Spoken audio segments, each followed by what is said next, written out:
بسم الله الرحمن الرحيم قل أوحي إلي أنه استمع نفر من الجن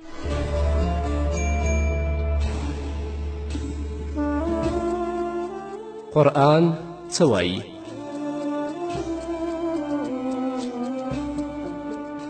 بسم الله الرحمن الرحيم الحمد لله الذي أرسل رسوله بالهدى ودين الحق ليظهره على الدين كله ولو كره المشركون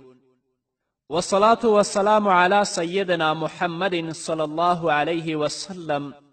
الداعي للحق والماحي للباطل وعلى آله وأصحابه الذين هم بارزوا بالإسلام على خلاف ما عليه الضالون أما بعد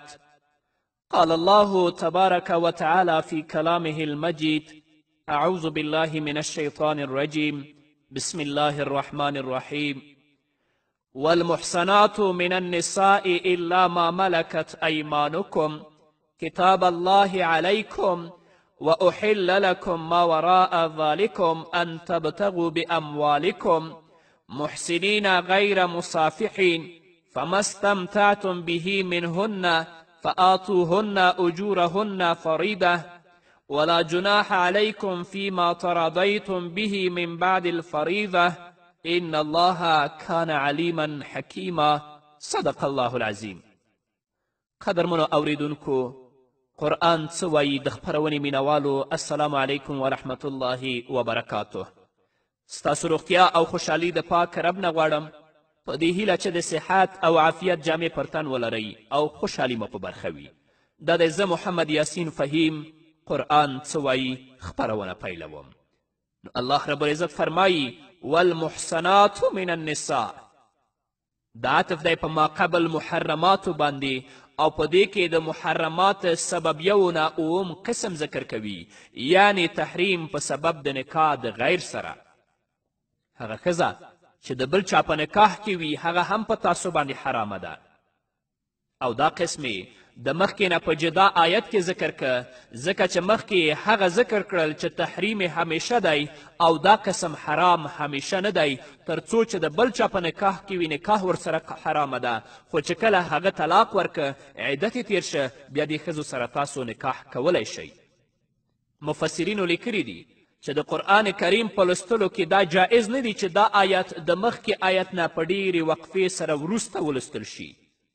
یا تلاوت د دې ځای نه شروع کړي، بلکې د مخکې آیت سره متصل لوستل پکار دي ځکه چې دا کلام ناقص دی بغیر د اول آیت نه، ځکه چې د عطف دی په مخکې آیت باندې. نو الله فرمایي والمحصنات من النساء،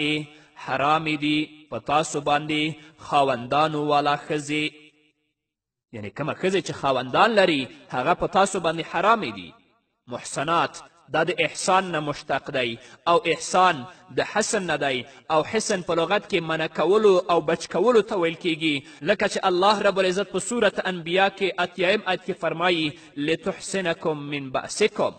همدارنګه حسان هغه زنانه ده چې ځان یې د فحشا او د منکراتو نه بچ ساتلی وي. او احسان په قرآن کې په څلورو معنیو سره استعمالیږي. اوله معنا تزوج یعنی نکاح کول لکه په دې آیت کې، او ورپسې آیت کې الله وایي والمحصناتو، حرامې دي په تاسو باندې هغه ښځې چې هغوی نکاح والا دي، یعنې د بل چا په نکاح کې دي. نو اوله معنا یې تزوج او نکاح کول. دویمه معنا عفت او پاکدامني ده، لکه چې الله رب العزت په سورت انبیا کې 91 آیت کې فرمایي التي احسنت فرجها، یا په سورت مائده کې 5 آیت کې فرمایي والمحصنات من المؤمنات. درېیمه معنا حریت او آزادي ده، لکه وروسته آیت کې الله فرمایي فعلیهن نصف ما علی المحصنات من العذاب.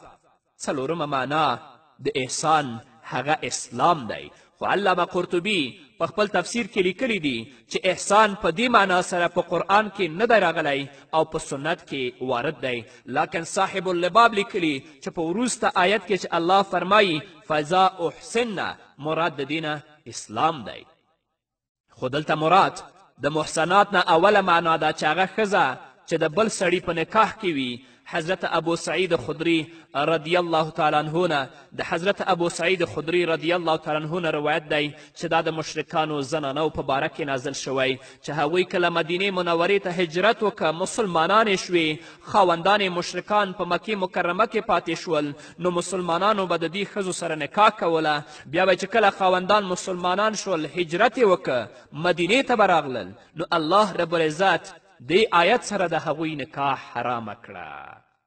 ځکه چې خاوندان به کله مسلمانان شول مدینې منورې ته به راغلل نو د دوی نکاح باقی پاتې وه نو ځکه الله رب العزت فرمایي والمحسنات من النساء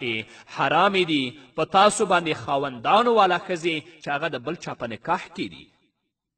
اوس بیا الله رب العزت استثنا کوي په دې قول سره الا ما ملکت ایمانکم مګر هغه ښځه چې مالک شي ښي لاسونه ستاسو د هغوی د دې نه مراد سبایا او وینځې دي چې کله د جنگ په وخت کې هغه ستاسو لاس ته راځي نو په دې سبیې سره د دې مخکینی نکاح ماته شوه نو بیا دې ته ضرورت نشته دی چې تاسو ووایئ چې دې ورسره موږ نکاح نه کوو ځکه چې دا د بل چا په نکاح کې دي په سبیې سره د هغو نکاح ماتیږي او دا قول د حضرت عمر د حضرت عثمان د تابعینو او د څلور واړو امامانو دی چې په سبیې سره مخکینی نکاح ماتیږي لیکن اختلاف په دې ځای کې دی چې کله هغې وینځې سره د هغې خاوند هم په قید کې راوستلی شي نو آیا نکاح ماته ده که نه ده نو د امام شافعي رحمه الله په نزد باندې نکاح ماته ده او د امام ابو حنیفه رحمه الله په نزد باندې چې خاوند ورسره وي نو بیا نکاح نه ماتیږي د دې تفصیل علامه آلوسی رحمه الله په خپل تفسیر روح المانی کې ذکر کړی دی نو ځکه الله اوس استثنا کوي فرمایي الا ما ملکت ایمانکم مګر هغه ښځه چې مالک شي ښي لاسونه ستاسو د هغوی نو چې کله په جنګ کې ستاسو لاس ته راشي په سبیې سره د هغې مخکینی نکاح ماته ده تاسو ورسره نکاح کولی شئ کتاب الله علیکم حکم د الله تعالی دی چې فرض کړی شوی دی په تاسو باندې په دې کې درې وجوه دي اول دا چې دا مفعول مطلق دی د مضمون د حرمت دپاره یعنی په دغه جملو کې معنا د کتابت ده معنا دا ده چې کتب الله علیکم تحریم ما ذکر سابقا کتابا فرض کړی دی الله په تاسو باندې تیر شوی تحریم په فرض کولو سره دویمه وجه دا منصوب دی په اغرا او تیزولو سره یعنی علیکم کتاب الله لازم دی په تاسو باندې کتاب او حکم د الله تعالی او دریم قول د ابوالبقا دی هغه وایي چې دا منصوب دی په سبب د فعل محذوفه سره یعنی الزمو کتاب الله تاسې لازم ونیسئ کتاب او حکم د الله تعالی و احل لکم ما وراء ذلکم حلالې کړي دي الله رب العزت تاسو لره سوا د دې ذکر شوونه کومه ښځې چې الله رب العزت په محرماتو کې ذکر کړي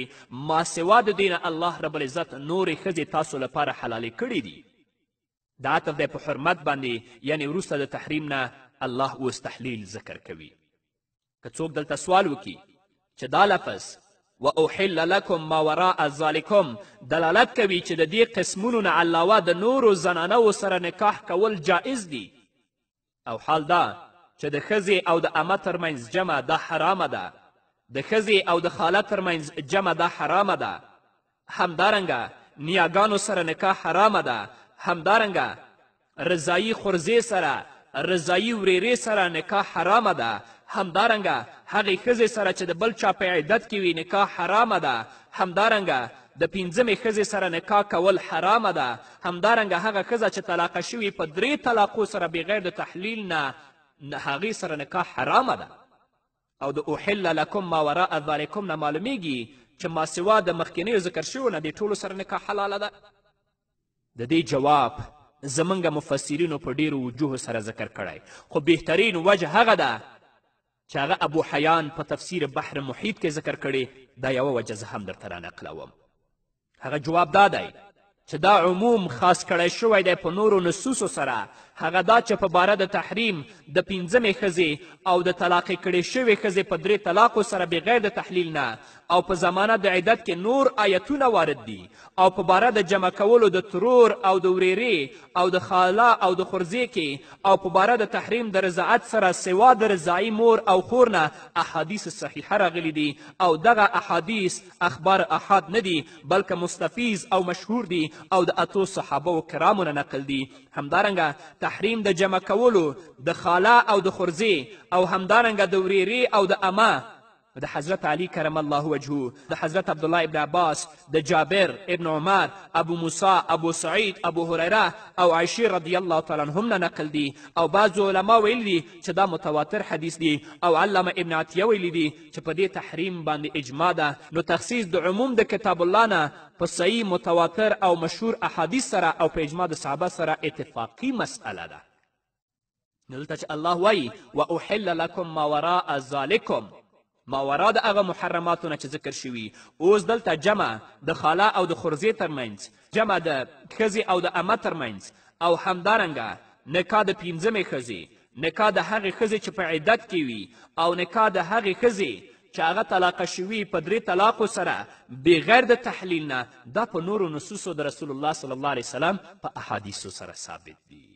نو ځکه الله وایي واحل لکم ما وراء ذلکم، حلال کړي دي تاسو لره سوا د دې ذکر شوو نه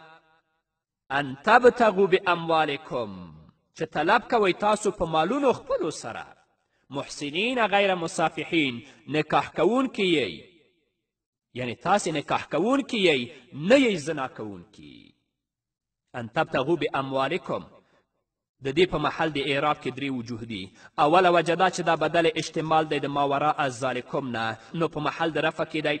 دویمه وجه دا چې دا مفعول له دی په محل د نصب کې په تقدیر د لام اجلیه سره. دریمه وجه با مقدر ده یعنی بان تبتغوا او دا په محل د جر کې دی او مفعول د تبتغوا پټ دی یعنی النساء.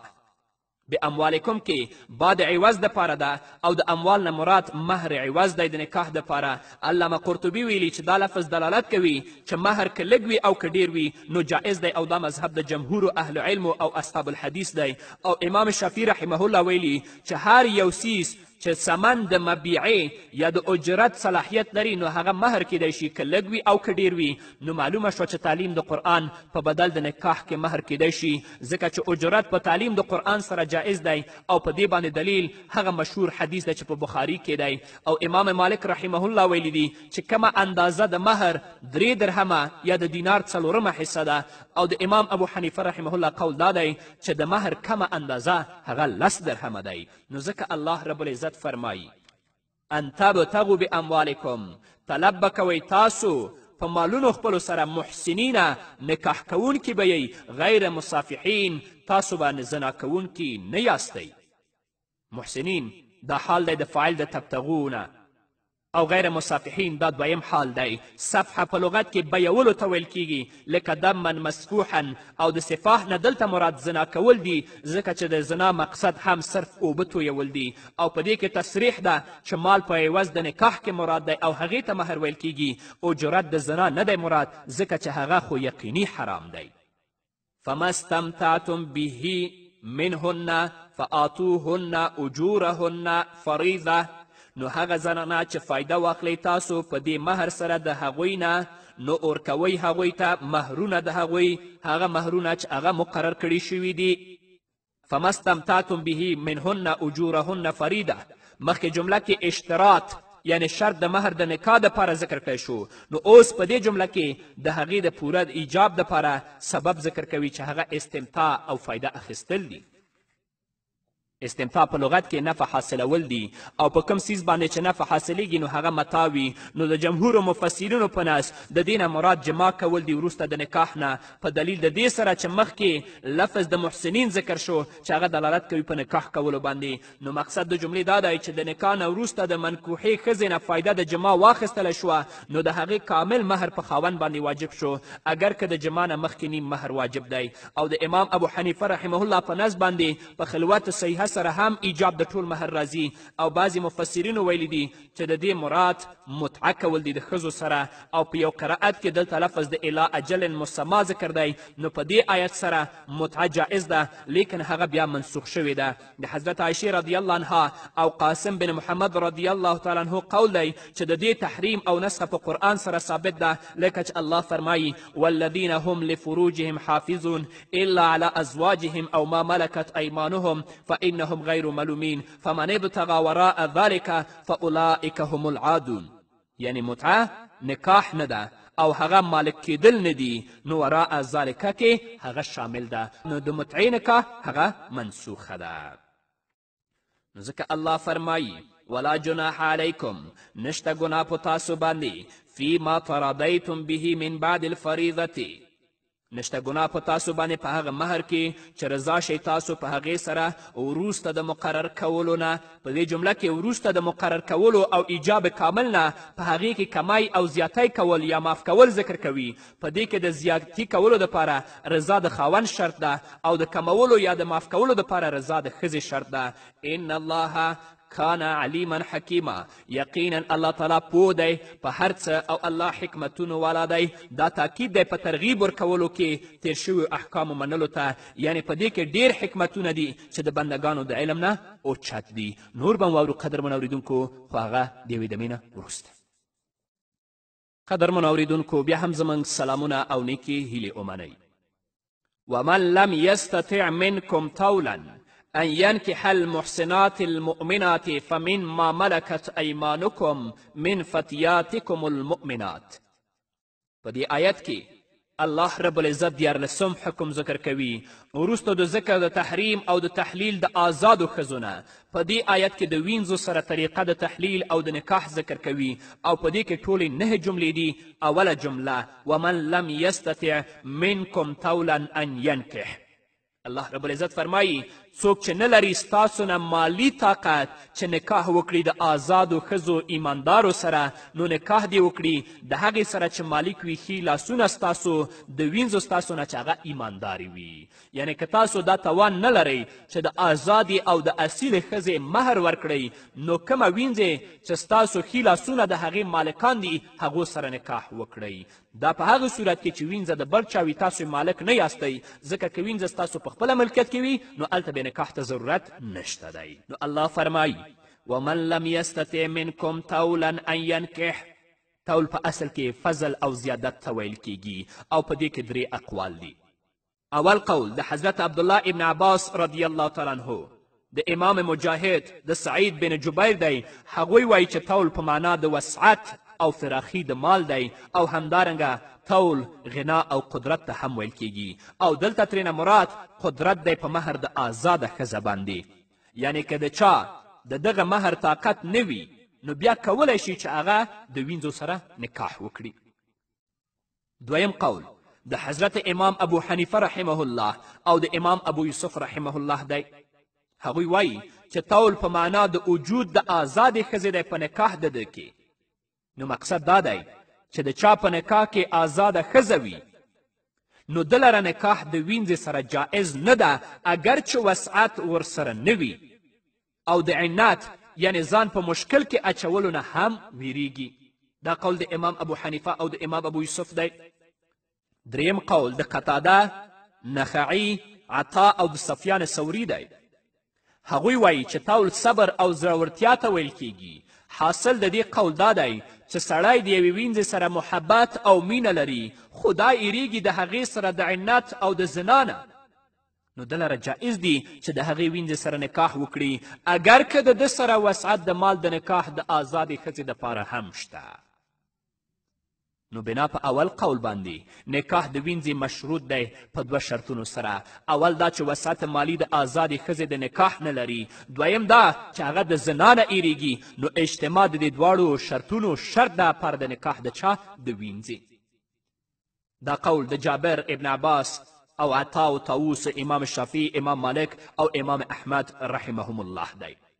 او د مجاهد او امام ابو حنیفه رحمهم الله په نزد باندې د وینځې سره نکاح جایز ده اگر چې وسعت د مال لري د نکاح د آزادې ښځې سره دا په دلیل د عامو نصوصو سره او د دې نس محمل د دوی په نس دویم قول دی یا د دوی په نزد باندې مفهوم شرط معتبر نه دی.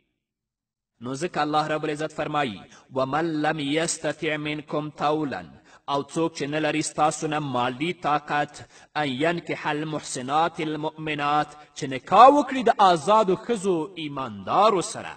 محسنات د دې نه مراد په اتفاق سره آزادې زنانه دي په قرینه د مقابلې د مملکت سره، او مؤمنات دا قید مقابل دی د مشرکاتو کتابیاتو او غیر کتابیاتو سره. نو دا دلالت کوي که یو کس د آزادې مؤمنې د نکاح وسعت نه لري لیکن نکاح د آزادې کتابیې وس لري، نو جایز ده چې نکاح د وینځې مؤمنې سره وکړي. فمن ما ملکت ایمانکم، نو نکاح دې وکړي د هغې سره چې مالک وي ښي لاسونه ستاسو. په دې کې فعل پټ دی یعنی فلیتزوج. او د حضرت عبدالله ابن عباس رضی الله تعالی عنهما قول دی چې د دې نه مراد مملوکه وینځه د بل مسلمان ورور ده، ځکه چې انسان د خپلې مملوکې وینځې سره د نکاح کولو حاجت نه لري، هغې سره بغیر د نکاح نه هم جماع کولی شي.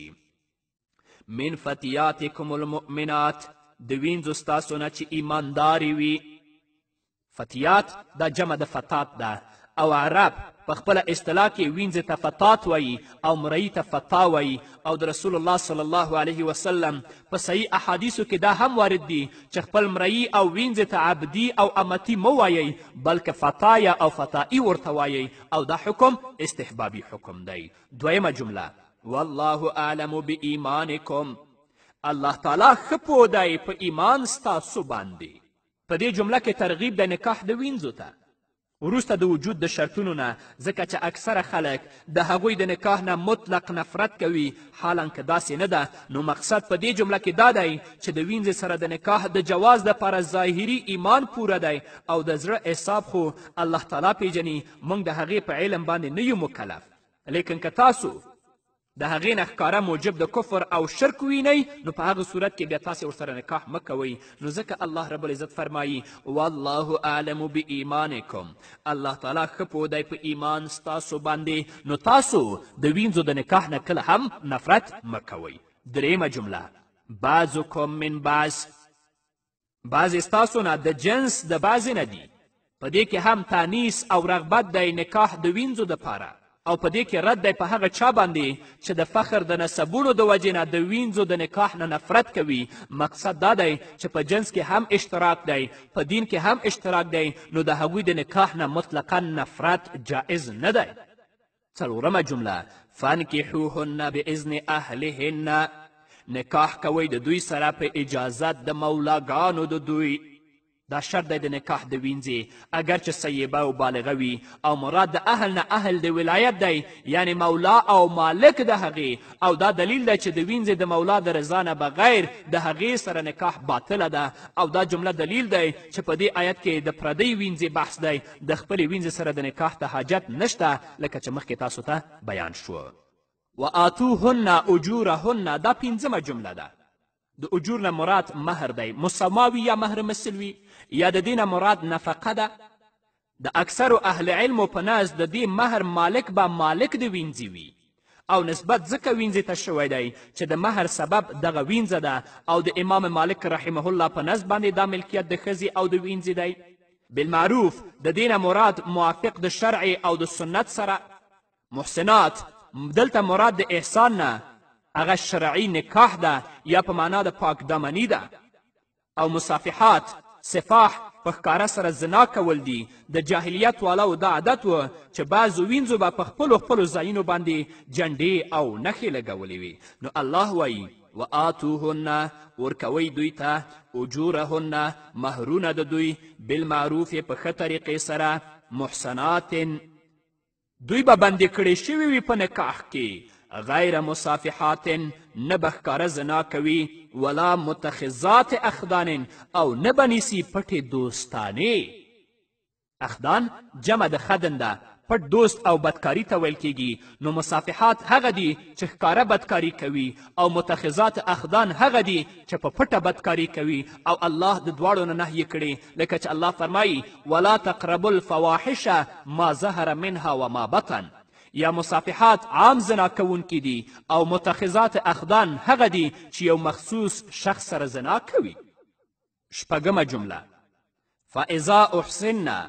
فان اتینا بفاحشه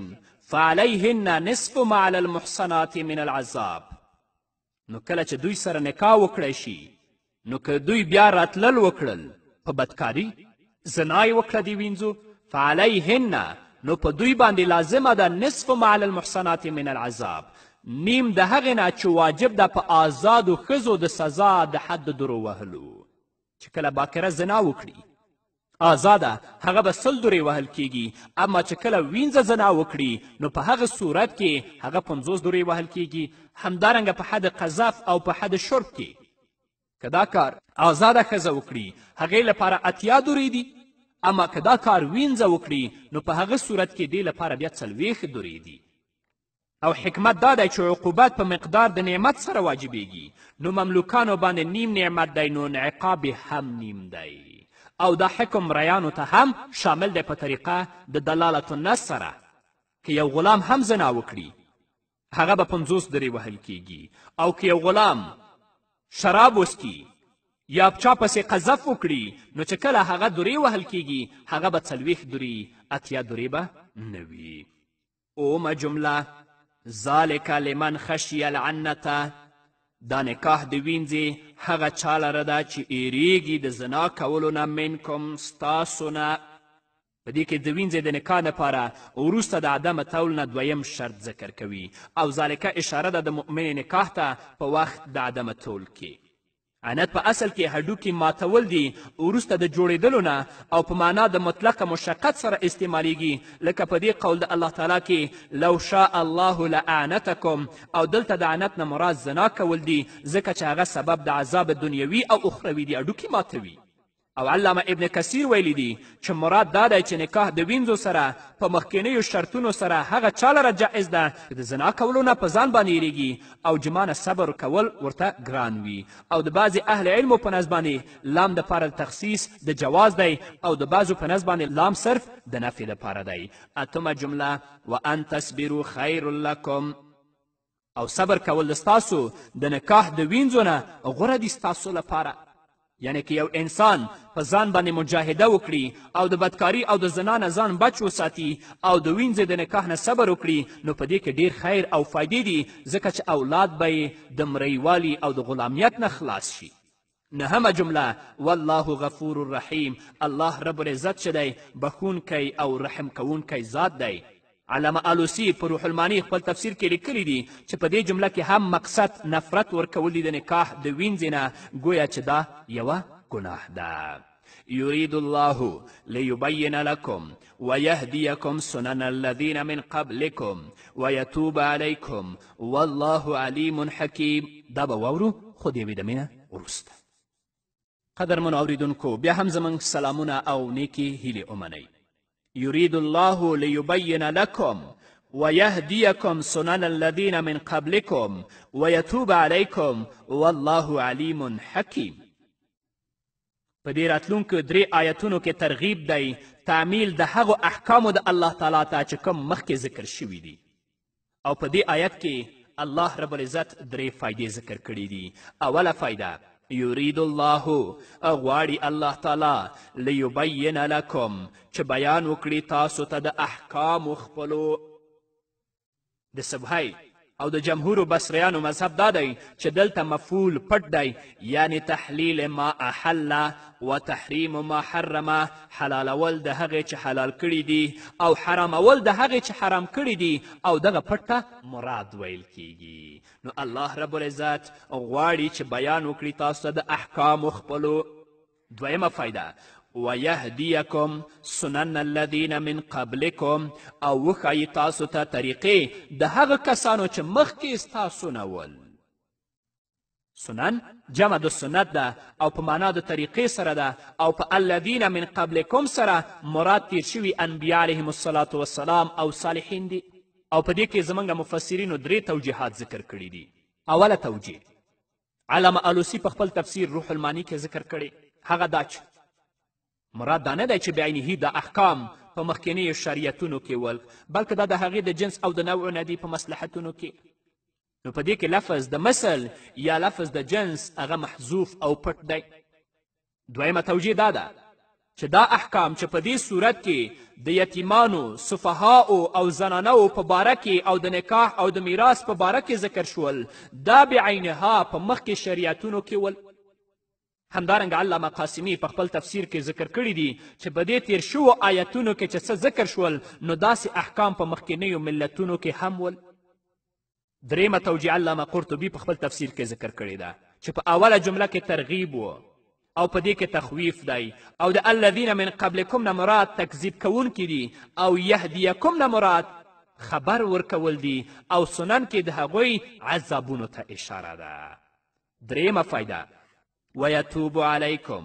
او رحم وکړي په تاسو باندې، والله علیم حکیم او الله تعالی پوه دی حکمتونو والا دی. یعنی الله ستاسو توبه قبوله کړي، په تاسو باندې رحم وکړي. مراد دا دی چې په امتصال د احکامو کې کله د مؤمن نه تقصیر کیږي او مؤمن د هغې کمي نه توبه وباسي او الله تعالی یې قبلوي، یا د توبې نه مراد رحمت د الله تعالی دی په تیر شوو احکامو کې په خپلو بندګانو باندې. والله علیم حکیم، الله تعالی علیم دی او حکمتونو والا دی، یعنی عالم دی په مصلحتونو د بندګانو باندې.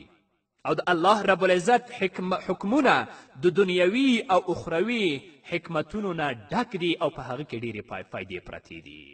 والله يريد أن يتوب عليكم ويريد الذين يتبعون الشهوات أن تميلوا ميلا عظيما. الله تعالی غواړي چې قبول کړي توبې ستاسو. ويريد الذين يتبعون الشهوات او غواړي هغه خلک چې روان دي د نفس په مزو پسې ان تميلوا ميلا عظيما چې کاږه شئ تاسو د حکم د الله تعالی نه په کوږوالي ډیر سره. په دې آیت کې ترغیب دی احکامو منلو ته په طریقه د تقابل سره په منځ د احکام شرعیه او غیر شرعیه کې. والله یرید ان یتوب علیکم. علامه ابن عطیه ویلی دی چې دا په ظاهر کې تکرار د مخکې آیت دی، لیکن مقصد په دې کې اخبار دی د باطل پرستو د ارادې نه، لیکن غوره قول دا دی چې دا تکرار نه دی بلکې په دې کې فرق دی په دوو وجوهو سره. اوله وجه دا ده چې مخکې توبه په طریقه د علتیت سره ذکر کړي او دلته الله رب العزت په طریقه د مفعولیت سره ذکر کوي، یعنی هلته توبه علت او فایده د مراد وه او دلته توبه عین مراد دی. دویمه وجه دا ده چې په مخکینی آیت کې قبولیت د توبې مراد و او دلته هغه اعمال مراد دي چې د توبې د قبولیت دپاره سبب دي. ويريد الذين يتبعون الشهوات دا لفظ عام دی فاسقانو، یهودیانو، نصاراو، مجوسیانو، مشرکانو، زناکارو ټولو ته شامل دی. یعنی دا ټول چې په غیر شرعي اعمالو کې مشغول دي گویا چې شهوات د دوی مطبوع دي او دوی تابع دي. ان تمیلو میلا عظیما لفظ د عظیمن دلالت کوي چې د یو ګناه ارتکاب چې کله کله وي او هغې ته ګناه وایي دا خو کله په یو مؤمن مسلمان کې هم کیږي، لیکن د باطل پرستو سره پوره موافقت کول او ګناهونه ښایسته او حلال ګڼل دا میل عظیم د ډېر لوی کوږوالی دی. او د دې ارادې بعضې تفصیل دا دی چې مشرکان اراده کوي چې د میرې مور سره د نکاح جایز وي، یعنی میرې سره د نکاح جایز وي. یهودیان غواړي چې د پلار او د مور خویندو سره د نکاح جایز وي، یعنی د امه او د خاله سره، او دغه شان جمع بین الاختین د جایز شي. او مجوسیان خو اعتراض کوي چې ورېرې او خورزې سره چې نکاح حرامه ده نو د تره او د ماما لورو سره د هم نکاح حرامه شي. همدارنګه مشرکان په زنا کولو اجرت حلال ګڼي، نو دا ټول غواړي چې مؤمنان دي په دې کارونو کې زموږ اتباع وکړي. نو الله رب العزت وایي چې الله اراده لري چې ستاسو توبه قبوله کړي، او هغه کسان چې د خپلو خواهشاتو تابع ګرځېدلي دي هغوی غواړي چې تاسو کاږه شئ د حکم د الله تعالی نه په ډېر لوی کوږوالي سره. نو تاسو الله ته رجوع وکړئ. هغه کسان چې د اسلامیت او د انسانیت دښمنان دي تاسو د هغو خبره مه منئ. يريد الله أن يخفف عنكم وخلق الإنسان ضعيفا. په دې آیت کې ترغیب دی امتصال د احکامو شرعیه ته په بلې طریقې سره، او بیان د فرق دی په منځ د احکام شرعیه او غیر شرعیه کې، یعنی په شرعي احکامو کې تخفیف او آسانتیا ده او غیر شرعي احکامو کې حرج او تکلیف دی. نو الله فرمایي یرید الله غواړي الله تعالی ان یخفف عنکم چې آسانتیا راولي په تاسو په خپلو حکمونو کې. دا هم د ټولو احکامو شرعیو ته شامل دی. وخلق الانسان ضعیفا ځکه پیدا کړی شوی د انسان کمزوری. دا په منزله د علت کې دی د ماقبل دپاره، یعنې د احکام شرعیه و د تخفیف دپاره ضعف د انسان یو سبب دی. او ضعف د انسان کې ډیر اقوال دي. اول دا چې د وجې د کثرت د اسبابو د شهوت او لذت نه ضعیف دی. دویم دا چې خلقت او پیدایش ضعیف دی، دا کمزوری دی لکه چې الله په سورت روم کې فرمایي. دریم دا چې په باره د معامله د زنانهو کې کمزوری دی چې د هغوی نه صبر نشي کولی. نو الله غواړي چې تاسو باندې په خپلو احکامو کې اسانتیا راولي ځکه چې انسان ضعیف پیدا شوی دی. یا ایها الذین آمنوا لا تأكلوا أموالكم بينكم بالباطل إلا أن تكون تجارة عن تراض منكم ولا تقتلوا أنفسكم إن الله كان بكم رحيما. په دې کې الله رب العزت څوارلسم حکم ذکر کوي چې په هغې کې امور د تدبیر منزل او دفع د مظالمو ده. د دې آیت ربط مخکینی آیت سره دا دی چې مخکینی آیت کې د میراث او نکاح په احکامو کې حقدارو ته د مالونو ورکول ذکر شول، لکه چې الله ویلي آتو الیتاما فان تبن لکم عن شیء. همدارنګه حصې د میراث ذکر شوي او د مهر په باره کې الله ویلي آتیتم احداهن قنطارا فآتوهن اجورهن وان تبتغوا باموالکم. نو اوس یو عام شرعي حکم الله ذکر کوي چې د مالونو او نفسونو سره هغه تعلق لري. نو الله فرمایي یا ایها الذین آمنو، ای هغه کسانو چې تاسو ایمان راوړئ. دا ندا دلالت کوي په ډیر اهتمام باندې. لا تأکلو مخورئ اموالکم مالونه د یو بل بینکم په منځ تاسو کې بالباطلې په ناروا طریقې سره. بالباطلې د دې نه مراد هغه طریقه ده چې د شرع نه خلاف وي، لکه په سود سره، په قمار سره، په غصب سره، په غلا سره او په وزن کې په کمی سره د خپل مالونه خپل منځ کې په باطلې طریقې سره مخورئ. علامه ابن جریر او همدارنګه علامه ابن کثیر په خپلو تفسیرونو کې لیکلي دي چې دا هم پکې داخل ده چې یو کس د چا نه یوه جامه په بیې سره واخلي او بیا ورته ووایي که مې خوښه شوه نو وابخلم او که مې خوښه نه شوه نو زه به یې تا ته بیرته درکوم خو 1 روپۍ او 2 روپۍ به ورسره درکوم. او یا دکاندار ورته وایي چې زه دا شی په تا باندې خرڅوم خو که دې خوښ شو وادېخله او که دې بیرته ما ته راوړه ورسره به 5 روپۍ او 6 روپۍ راکوي. نو دا ټول فاسد عقدونه او فاسدې بیې دي. نو الله وایي یا ایها الذین آمنو، ای هغه کسانو چې تاسو ایمان راوړئ، لا تأکلو مخورئ اموالکم مالونه د یو بل بینکم په منځ تاسو کې بالباطلې په ناروا طریقې سره چې په یو بل باندې ظلم وکړئ. الا ان تكون تجارتا عن تراض منکم، مگر که وي دا معامله تجارت پر ځاس تاسو.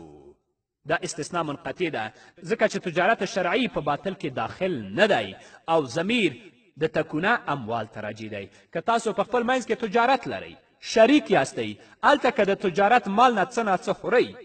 او هغه هم په خوشحالي سره وي، یو بل ته بښنه کوئ، بیا په دې کې باک نشته دی. ولا تقتلوا انفسکم، او مو وژنئ ځانونه خپل.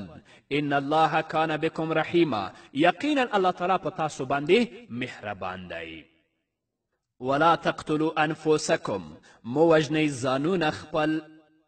د دې نه مراد قتل کول دی یو بل دی ځکه چې ټول مؤمنان په شان د یو نفس دي. ان الله کان بکم رحیما، یقینا الله تعالی په تاسو باندې مهربان دی. په دې کې اشاره ده چې د باطل خوراکونو نه منع کول او د قتل نه نهی کول خاص رحمت د الله تعالی دی. د مال خوراک په باطلې طریقې سره او د قتل نفس په منځ کې مناسبت دا دی که چیرې تجارت په رضا سره جایز نه وي نو سبب د هلاکت دی،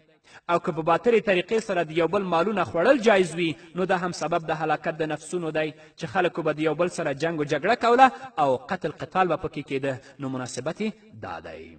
ومن يفعل ذلك عدوانا وظلما فسوف نسليه نارا وكان ذلك على الله يسيرا. په دې آیت کې تخویف اخروي دی او د حضرت عبدالله ابن عباس رضی الله تعالی عنهما نه روایت دی چې دا آیت د ابتدا د صورت نه تر دې آیته پورې ټولو منهیاتو ته شامل دی. او علامه ابن جریر په خپل تفسیر کې لیکلي چې د دې صورت د 19 آیت نه تر دې آیته پورې دا آیت منهیاتو ته شامل دی ځکه چې د هغې نه د مخکې آیتونو سره تخویفات ذکر شوي. الله وایي ومن یفعل ذلک عدوانا وظلما، چا چې وکړه دا کار یعنی خلاف کول د احکامو د الله تعالی نه، عدوانا په داسې حال کې چې هغه زیاتی کوونکی وي، و ظلما او ظلم کوونکی وي په کمي سره فسوف نصلیه نارا نو زر دی چې داخل به کړو هغه لره اور ته وکان ذلک علی الله یسیرا او دی دا کار په الله تعالی باندې آسانه عدوانا و ظلما دا دواړه حالونه یا مفعول له دي او په دې قید سره اعتراض وکړه د سهوي او نسیان او خطا نه ځکه چې هغه معاف دي او فرق د عدوان او ظلم په منځ کې دا دی چې عدوان افراط زیاتی کول دي د حد نه او ظلم چې دی تفریط او نقصان کول دي د حد نه همدارنګه عدوان تعدي کول دي په بل چا باندې لکه د یتیمانو او کمزورو مال خوړل او ظلم ګناه کول دي په خپل ځان باندې لکه په باطلې طریقې سره مال حاصلول یا محرماتو سره نکاح کول إن تجتنبوا كبائر ما تنهون عنه نكفر عنكم سيئاتكم وندخلكم مدخلا كريما دا به واورو خو د یوې دمې نه وروسته قدرمنو اورېدونکو بیا هم زموږ سلامونه او نیکي هیلې ومنئ إن تجتنبوا كبائر ما تنهون عنه نكفر عنكم سيئاتكم وندخلكم مدخلا كريما په دې آیت کې بشارت دی وروسته د تخویف نه او د بشارت دپاره دوه امور ذکر کوي اول تکفیر د سیئاتو چې هغه واړه ګناهونه معاف کېدل دي او دویم جنت ته داخلیدل نو الله وایي ان تجتنبو که ډډه کوئ تاسو کبائر ما تنهون عنه د هغو غټو ګناهونو نه چې منع کړي شوي تاسو د هغې نه نکفر عنکم سیئاتکم نو لرې به کړو ستاسو نه بدي ستاسو یعنی صغیره ګناهونه به ستاسو معاف کړو ستاسو په عباداتو باندې وندخلکم مدخلا کریما او داخل به کړو تاسو ځای د داخلېدلو عزتمند ته چې هغه کوم ځای دی جنت دی علامه قرطبي رحمه الله په خپل تفسیر کې په طور د مناسبت سره ویلی دي چې هر کله په دې صورت کې الله تعالی د بعضې ګناهونو نه منع وکړه نو اوس وعده کوي د هغې نه په اجتناب سره د آسانتیا د صغائرو نه او دا لفظ دلیل دی چې ګناه دوه قسمه ده یوه صغیره او کبیره نو که تاسو د کبیره ګناهونو نه ځان ساتئ الله رب العزت به ستاسو په عبادتونو باندې ستاسو صغیره ګناهونه درته معاف کړي ولا تتمنوا ما فضل الله به بعضكم على بعض للرجال نصيب مما اكتسبوا وللنساء نصيب مما اكتسبنا واسألوا الله من فضله إن الله كان بكل شيء عليما په دې آیت کې پنځلسم حکم دی دپاره د دفع کولو د ظلمونو یعنی حسد کول سبب د مظالمو دی نو د دې نه ځان بچ وساتئ یو بل سره حسد مه کوئ کومه نعمتونه چې الله رب العزت بعضې بندګانو ته ورکړي دي تاسو هم دا تمنا کوئ چې یا الله داسې نعمت ماته م راکه خو هغه سره حسد مه کوه چې الله رب العزت هغه نعمت د هغه نه واخلي ټول دې ماته راکړي او په زړه کې هغه سره کینه او حسد کوي د دې آیت ربط مخکینی آیت سره دا دی چې مخکینی آیت کې الله منع وکړه د باطل خوراکونو او د قتلونو نه نو اوس نهیې کوي د سبب د هغې نه چې رسول کوي هغه حسد ته دویم ربط مخکینی آیتونو کې الله رب العزت تطهیر د اندامونو ذکر که د حرامو نه نو اوس تطهیر د قلب ذکر کوي د حسد نه چې سبب د حرامو او ګناهونو دی نو ځکه الله فرمایي ولا تتمنوا او مغواړئ ما فضل الله به بعضکم علی بعض هغه چې غوروالی درکړی الله تعالی په هغې سره بعضې ستاسو نه په بعضې باندې تمني طلب د یو څیز دی په طریقه د ارمان کولو سره او اکثر په ممتنعاتو کې استعمالیږي او کله کله په ممکناتو کې هم استعمالیږي ما فضل الله په دې کې مرتبه جاه عزت د مال فراخي یعنی امور کونیه په دې کې شامل دي همدارنګه زیاته حصه د نارینه په میراث کې د ترمذي روایت دی چې حضرت ام سلمې رضی الله تعالی عنها وویل چې نارینه غذا کوي موږ غذا نه کوو نو ولې زموږ دپاره په میراث کې نیمه برخه ده نو دا آیت نازل شه چې الله ویلې ولا تتمنوا مه غواړئ ما فضل الله به هغه چې غورهواړی درکړی الله تعالی په هغې سره بعدکم علی بعد بعضې ستاسو نه په بعضو باندې نو الله دا فضیلت نارینهو ته ورکړی چې هغه په میراث کې ډېر غوه اخلي او تاسو کم اخلئ نو تاسو دا مه غواړئ للرجال نصیبون د پاره د نارینهو برخه ده مما اکتسبو د وجې د هغه عمل نه چې دوی کړي دي وللنساء نصیب مما اکتسبنا او زنانو لره برخه ده د وجې د هغه نه چې دوی کړي دي دا د الله رب العزت د طرف نه دا مقرر کړي شوي دي دا جمله د ما قبل نهي دپاره علت دی، یعنی د برخو تقسیم او د صفاتو او حالاتو تقسیم الله تعالی په خپل حکمت سره په مناسب طریقې سره کړی او په دې باندې اعتراض صرف حسد کوونکي کوي. او دا جمله دلیل دی چې حسد د نارینهو او زنانهو ټولو دپاره حرام دی، او په مخکې جمله کې لفظ د بعضکم علی بعضن ټولو نارینهو او ټولو زنانهو ته شامل دی. او په دې جمله کې د مفسرینو ډېر اقوال دي. اول قول د قطاده دی چې د اکتساب نه مراد عام دی، که عمل د خیر وي او که شر وي، او نصیب ثواب او عقاب دواړو ته شامل دی. دویم قول د حضرت عبدالله ابن عباس رضی الله تعالی عنهما دی چې د نصیب نه مراد د میراث هغه برخې دي چې په قرآن کریم او سنت کې مقرر کړي شوي دي، او د اکتساب نه مراد د دوی صفات او استعداد دي په طریقه د تفاوت سره، او دې ته اکتساب مجازن ویلی دي. دریم قول د ابو عبدالله او د حضرت عبدالله ابن عباس رضی الله تعالی عنهما دی چې د دې نه مراد د دنیا نعمتونه دي چې په تجارتونو، زراعت، نورو کسبونو سره حاصلیږي، څنګه چې په تقدیر کې هغه مقرر دي. نو د نصیب نه مراد هغه دي چې الله تعالی هغه په تقدیر کې مقرر کړي دي. واسأل الله من فضله په دې جمله کې دوه اقوال دي. اول قول دا چې دویم مفعول پټ دی، د ابن عطیه په نظر باندې یعنی امانیکم پټ دی، او د ابو علي فارسی او د نورو په نظر باندې شیئا پټ دی، او من فضله کې په اوله توجیه باندې من اجلیه دی، او په دویمه توجیه باندې دا صفت دی د شیئا دپاره، او پټوالی د مفعول دلالت کوي په تعمیم باندې.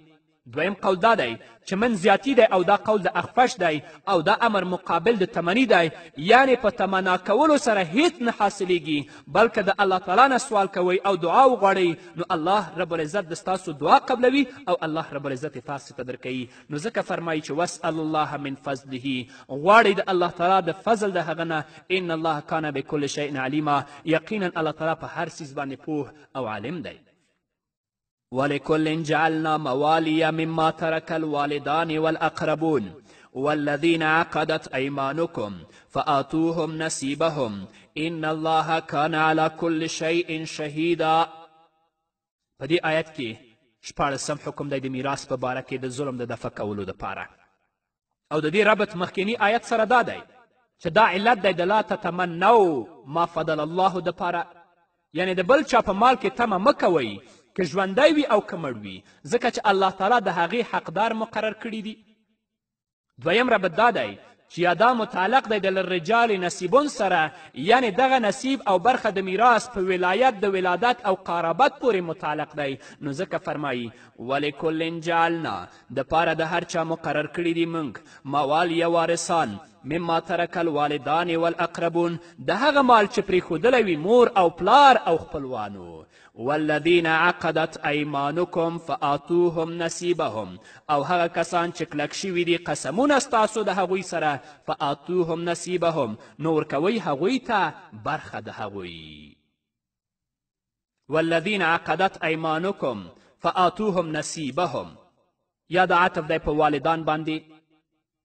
او دویمه مشهوره او راجحه توجیه دا ده چې دا مستقل کلام دی، او دا مبتدا د خبر فآتوهم دی، او د عقد او معاقدې په تفسیر کې ډیر اقوال دي. اول قول دا دی چې دا حلف او قسم دی، یعنی په جاهلیت کې به یو کس د بل چا سره قسم او وعده وکړه چې زما وینه ستا وینه ده، زما جنګ ستا جنګ دی، زما صلح ستا صلح ده، نو ته به زما وارث یې او زه به ستا وارث یم، ته به زما نه دیت ورکوې زه به ستا نه دیت ورکوم. نو بیا به په میراث د حلیف کې د بل حلیف چې وعده یې ورسره کړې وه شپږمه حصه وه. دا قول د حضرت عبدالله ابن عباس، سعید بن جبیر، د حسن بصري رضی الله عنهم دی. دا بیا منسوخ دی په اولو الارحام بعضهم اولا ببعض فی کتاب الله سره، دا منسوخ دی. دویم قول د مواخات او ورورولي دی، ځکه هر کله چې مهاجرین مدینې طیبې ته راغلل نو نبی کریم صلی الله علیه وسلم د هغوی د انصارو سره عقد د مواخات وکړه، نو میراث به په مواخات سره میلاوېدلو، نو دا هم منسوخ شو په تیر شوي آیت سره. دا قول هم د حضرت عبدالله ابن عباس رضی الله تعالی عنهم او د نورو نه روایت دی. دریم قول دا تبنی ده، یعنی یو کس به بل کس ځان لره د زوی په ځای ونیولو او په هغې باندې به د زوی احکام جاري کړل، د هغه ښځه به یې انګور ګڼله، نو هغه له به یې په میراث کې حق او برخه ورکوله، نو دا هم بیا منسوخ شو. لکه په ابتدا د سورت احزاب کې. څلورم قول دا دی چې د دې نه مراد عقد د نکاح دی، چې کوم عقد خاوند او ښځې ته خپل منځ کې کړی دی نو کومه میراث چې ښځې ته رسیږي خاوند به ورکوي او کومه میراث چې خاوند ته رسیږي هغه به ښځه ورکوي خو په دې ټولو قولونو کې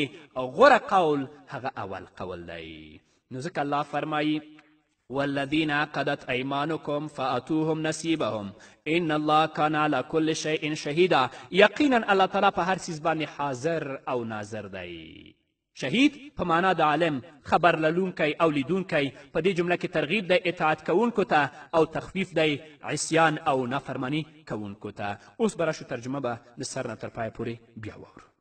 والمحصنات من النساء او حرام دي خاوندانو والا ښځې الا ما ملکت ایمانکم مگر هغه ښځې چې مالک شي ښي لاسونه ستاسو د هغوی کتاب الله علیکم حکم د الله تعالی فرض کړی شوی په تاسو باندې و احل لکم ما وراء ذلکم او حلالۍ کړي دي تاسو لره سوا د دې ذکر شوونه ان تبتغوا باموالکم چې طلب کوئ تاسو په مالونو خپل سره محسنین غیر مصافحین نکاح کوونکي یې نه یې زنا کوونکي فما استمتعتم به منهن نو هغه زنانه چې فایده واخلئ تاسو په دې مهر سره د هغوی نه فآتوهن اجورهن فریضة نو ورکوئ هغوی ته مهرونه د هغوی مقرر کړي شوي ولا جناح علیکم فیما تراضیتم به من بعد الفریضة نشته ګناه په تاسو باندې په هغه مهر کې چې رضا شي تاسو په هغې سره وروسته د مقرر کولو نه ان الله کان علیما حکیما یقینا الله تعالی پوه دی په هر څه او حکمتونو والا دی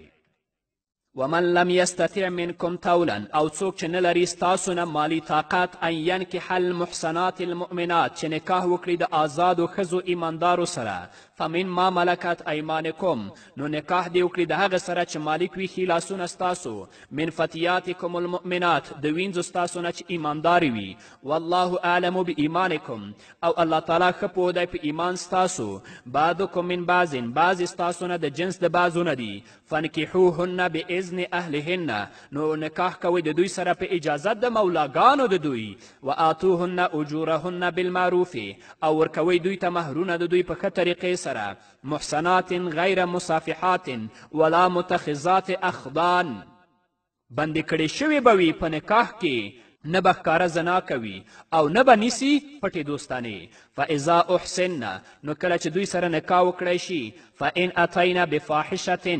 نو که بیا راتلل وکړه دوی په بدکاري سره فعلیهن نصف ما علی المحسنات نو په دوی باندې نیمه ده د هغې نه چې واجب ده په آزادو ښځو باندې کومه سزا چې په آزادو ښځو ده نیمه سزا به بیا وینځو لپاره وي من العذاب د سزا نه چې هغه حد د درو وهلو دي ذلک لمن خشی العنته دا نکاح د وینځو هغه چا لره ده چې یریږي د زنا کولو نه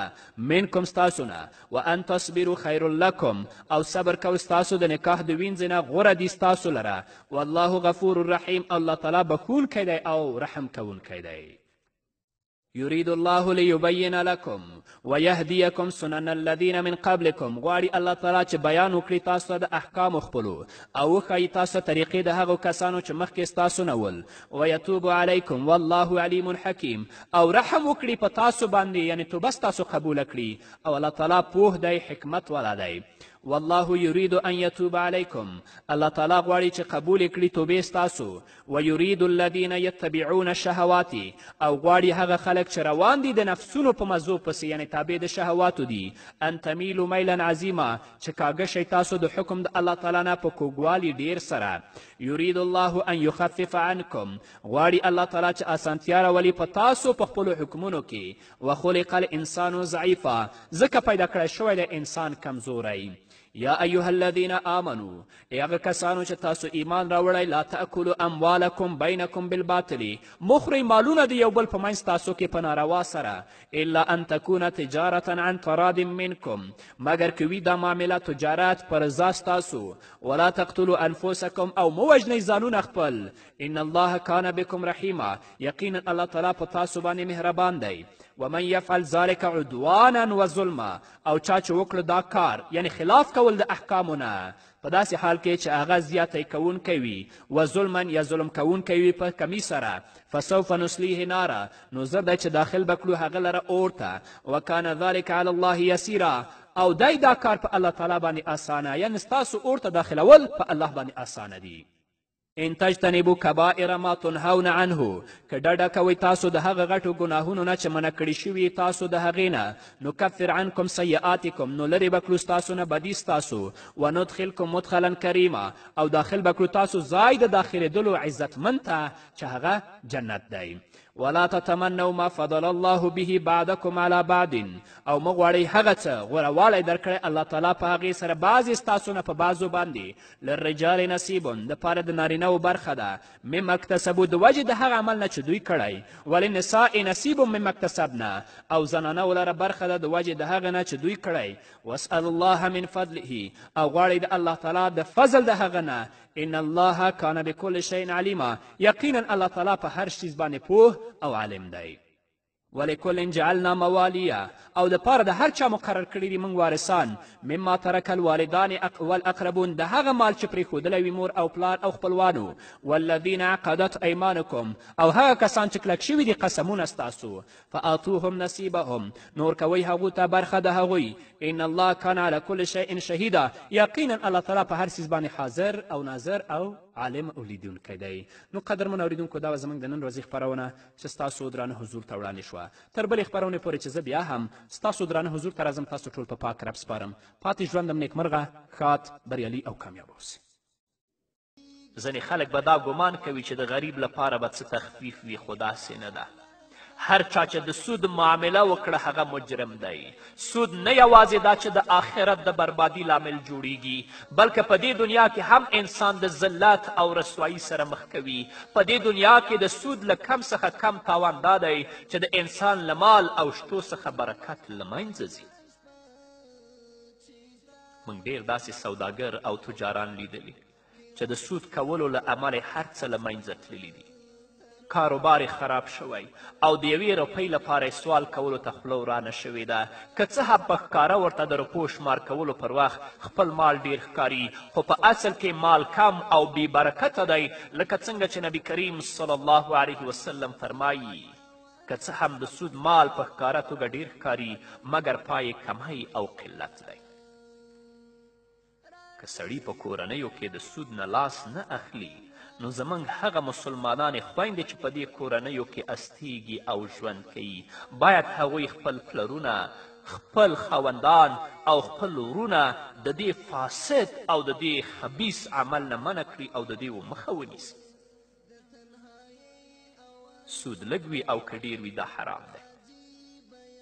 خو سره له دې چې دا جرم دومره خطرناکه دی بیا هم زموږ رحیم ذات الله انسان ته د توبې کولو له امله د بخښنې چانس ورکړی الله رب العزت په سورت بقره کې فرمایي وان تبتم فلکم رؤوس اموالکم لا تظلمون ولا تظلمون که اوس هم توبه وباسئ او سود پرېږدئ نو تاسې د خپلې پانګې اخیستلو حقدار یاست مه تاسې تیری کوئ او نه به پر تاسې تیری وشي لازمي خبره دا ده درنو اوریدونکو چې د انسان نفس باید له دې ناوړه او لویې ګناه څخه کرکه او نفرت وکړي انسان ته پکار ده چې هغه د دې خطرناکې ګناه له قباحت څخه ځان خبر کړي تر څو هغه خلک هم پوه شي او د ځان د راتلونکي په اړه یو ژور او مثبت فکر وکړي کوم کس چې د غلا او د مال د ضایع کېدلو له امله خپل مالونه او روپۍ په داسې بانکونو کې اچوي چې هغه د سود معامله کوي دوی ته هم پکار ده چې د دې بدل پیدا کړي او هیڅکله له بانکونو څخه سود وانخلي بلکې له سود څخه ځان داسې خلاص کړي چې د ورتللو یې څه تمه او چانس پاتې نشي که په کور کې د پیسو د ساتلو امکان وي اصلا خپلې پیسې ته بانک ته مه انتقالوه او که په کور کې د پیسو د ساتلو امکان او گنجایش نه وي نو بیا خپلې پیسې داسې بانک کې کږده چې هغه بانک سودي معامله نه کوي زموږ سوداګر او تجاران ورونه باید ځانونه له سودي معاملو څخه وساتي ځکه چې له دې مال څخه د دوی صدقه هم جایز نه ده ځکه الله پاک دی او الله رب العزت پاک څیز خوښوي. له همدې امله ده ته دغه روپۍ په هر کار کې لګول روا نه دي. که ځان مسلمان بولي نو له دغو روپو څخه خوراک نشي کولی، که ځان مسلمان بولي نو د دغو روپیو څخه څښاک نشي کولی، نه ترې څه اغوستلی شي، نه ترې د بچیو او میرمن لپاره څه لګښت کولی شي، نه پرې کور جوړولی شي، نه پرې موټر اخیستلی شي، نه ترې زکات ورکولی شي او نه پرې له ځان څخه کوم بل ظلم لرې کولی شي. ده ته پکار ده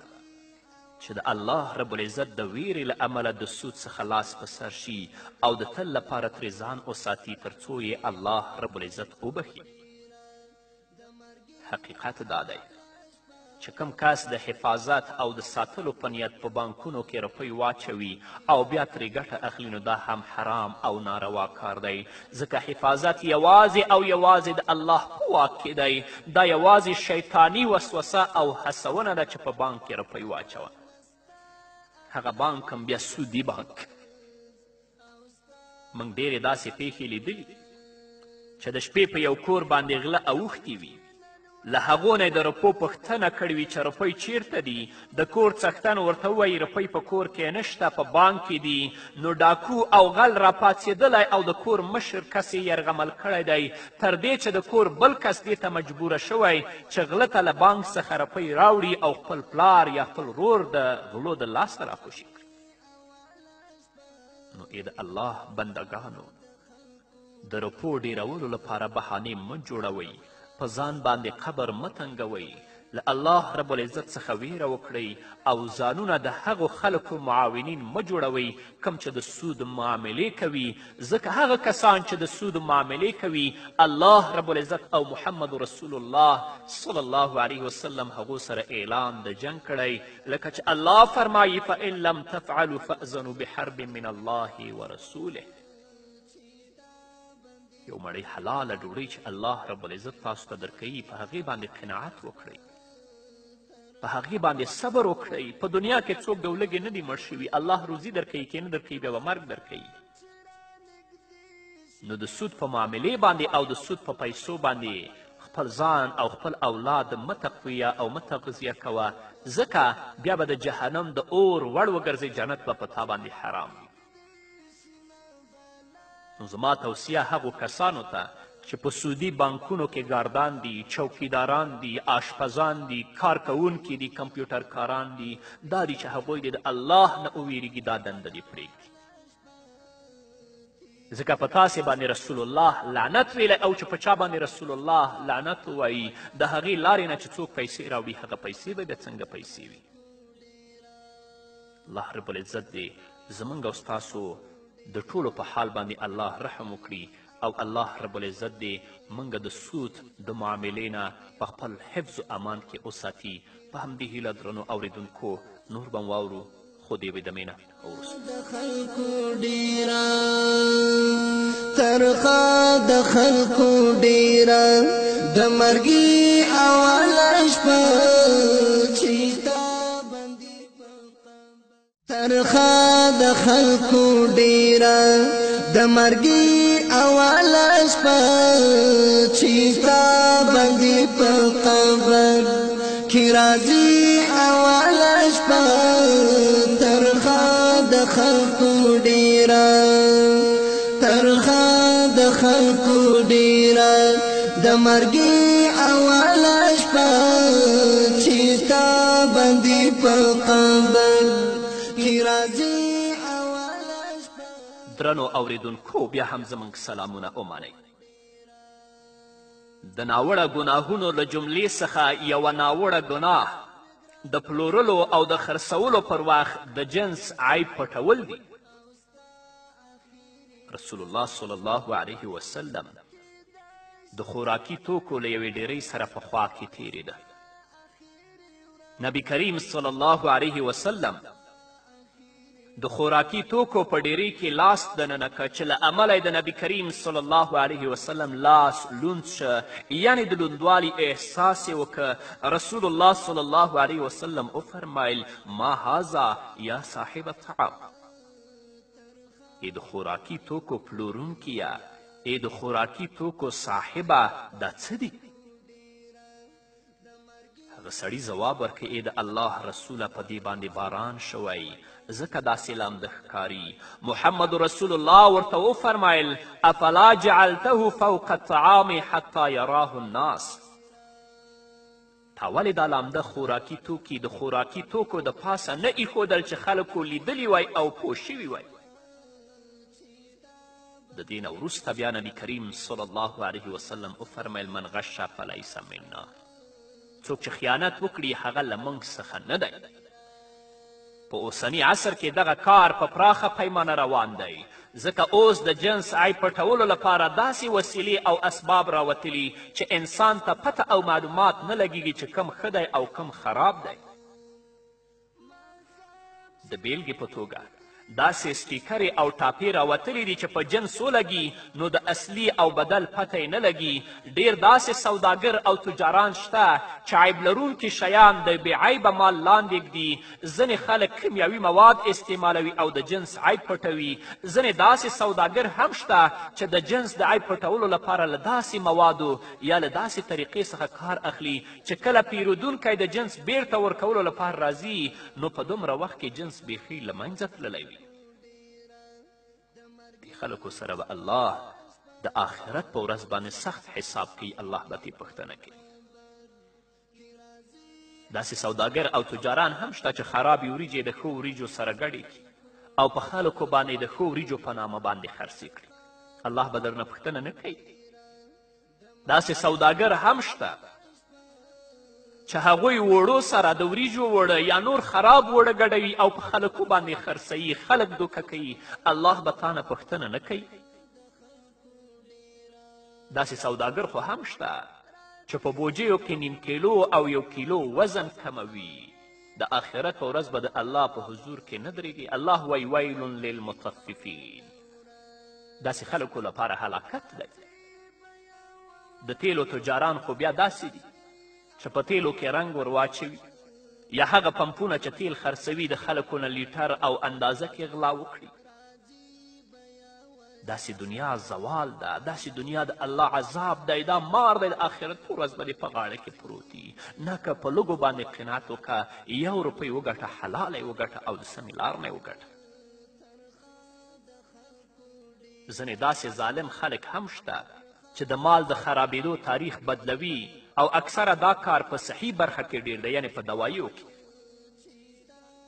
د دوا پلورونکي د دوا هغه تاریخ بدلوي چې د لمنځه تلو وخت یې نږدې وي او په همدې ترتیب ځان له تاوان څخه بچ کوي. که خلک پې مري دی، خدای دې تاوان نه کوي.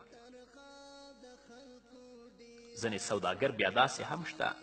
چې هغوی نه تاریخ بدلوي نه د جنس عیب پټوي خو خلکو ته دوکه ورکوي. دا هم حرام او ناروا عمل دی. محمد رسول الله صلی الله علیه وسلم فرمایي، د ابن ماجه حدیث دی، المسلم اخو المسلم ولا يحل لمسلم باع من اخیه بیعا فیه عیب الا بینه له. مسلمان د مسلمان ورور دی. مسلمان ته جایز نه دی چې هغه په مسلمان ورور باندې عیب لرونکی شی وپلوري او پې خرڅې کړي، مګر که عیب یې بیان که بیا کولی شي چې د هغه له خوښۍ وروسته پرې شی وپلوري. او چې تا یې عیب پټ کړی په سړي باندې خرڅوې، ته دوکمار یې. الله رب العزت به دې د آخرت په ورځ د غلو په قطار کې دروي. همدارنګه درنو اوریدونکو، د ناوړه ګناهونو له جملې څخه یوه ناوړه ګناه او مهلکه ګناه په دوکې سره بولی لوړول دي، یعنی په دوکې سره د جنس د بیع لوړول دي. د بیلګې په توګه یو کس سودا پلوري، بل کس یې د خلکو په قطار کې درولی وي. داسې کس چې پیرودونکی نه دی، یوازې خلکو ته د دوکې ورکولو لپاره ولاړ وي او د دې لپاره د جنس بیع لوړوي چې قیمت یې کور ته لاړ شي. تا سودا راوړې په بازار کې خرڅوې، خو بل کس دې هلته درولی دی چې ته به د دې جنس او د دې سودا قیمت لوړوې، ته خو به یې اخلې نه تر څو چې خلک دوکه شي. رسول الله صلی الله علیه وسلم فرمایي، د بخاري حدیث دی، لا تناجشو، په دوکې سره بولی او د جنس قیمت مه پورته کوئ. دا هم د دوکې یو ډول دی چې څوک د بل په ناخبري کې داسې کار وکړي چې له امله یې دا ګټه وکړي په داسې حال کې چې د جنس اصلي قیمت دومره نه وي. رسول الله صلی الله علیه وسلم فرمایي المکر والخدیعة فی النار. مکاري او دوکه دواړه د اور باعث جوړیږي. نن سبا ډیر خلک په بیلابیلو منډیانو کې خلکو ته دوکه ورکوي، په دې خاطر نور کسان په دروازه او د دکان په شاوخوا کې درولي وي چې پیرودونکو ته دوکه ورکوي. هغه د دې لپاره ولاړ وي چې کله بازار ولګیږي نو دوی پکې خپله دنده پیل کړي. کله چې یو کس د جنس بیع ووایي نو دا پرته له ځنډه په هغه باندې بولي پورته کوي چې له امله یې ګړۍ په ګړۍ د جنس قیمت لوړیږي. دغه ډول خلک چې کله د بل چا مال اخلي نو په بیه کې قیمت کمولو ته تړي، خو که خپل مالی وي نو بیا له خاورو نه ورته سره زر جوړوي. رسول الله صلی الله علیه وسلم وایي ولا تناجشوا، او دا هم فرمایي چې المکر والخدیعة فی النار. نو زما سوداګرو او تجارانو ورونو، هغه لږ پیسې چې تاسو ګټئ په حلاله طریقه باندې په هغې باندې قناعت وکړئ. الله رب العزت به دا لږ ستاسو لپاره ډیرې کي او په دې پیسو به الله رب العزت تاسو د جهنم د اور نه وساتي. او که خدای مکړه د سود د لارې، د دوکې د لارې او د چل او د فریب د لارې تاسې پیسې لاسته راوړئ، دا به ستاسو دنیوي ژوند هم تباه و برباد کړي او په آخرت کې خو بیا مسیر معلوم دی چې د داسې کسو مسیر او ځای کم ځای دی. همدارنګه د ناوړه ګناهونو له جملې څخه یوه ناوړه ګناه دا ده چې د جمعې د اذان څخه وروسته سوداګري وکړي. الله رب العزت په سورة جمعه کې فرمایي یا ایها الذین آمنوا اذا نودی للصلاة من یوم الجمعة فاسعوا الى ذکر الله وذروا البیع ذلکم خیر لکم ان کنتم تعلمون. مؤمنانو،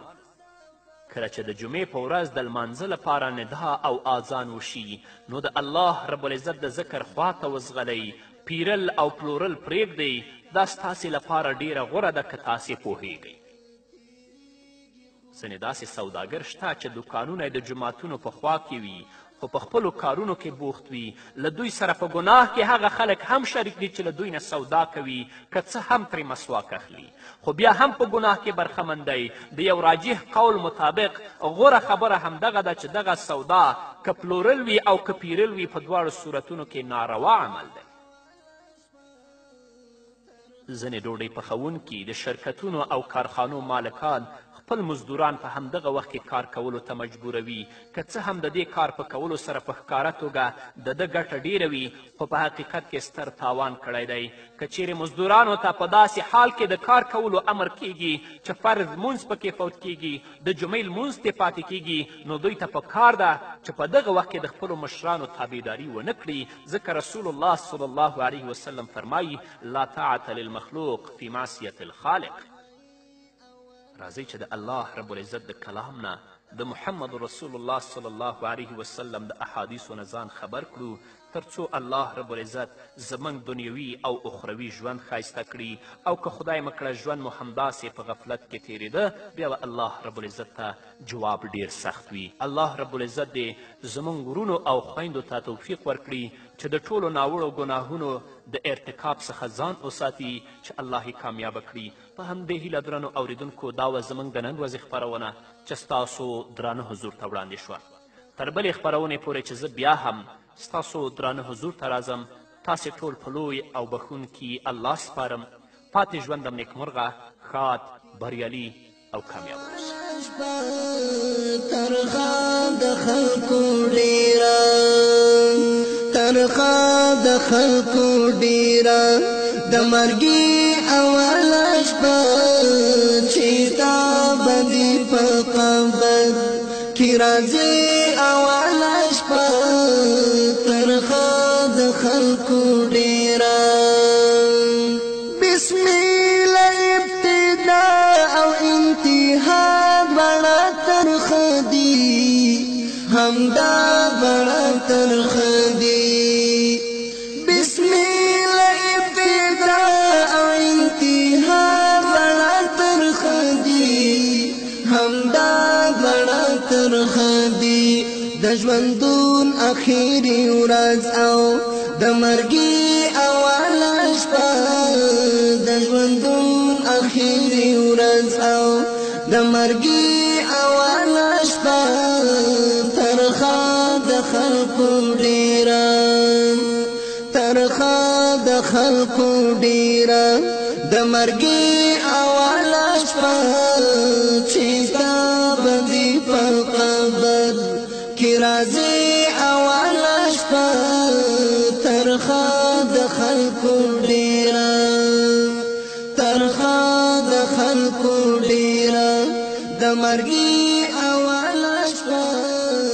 چې تا باندې په قبر کې راځي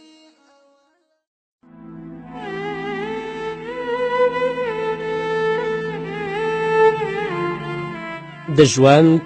لار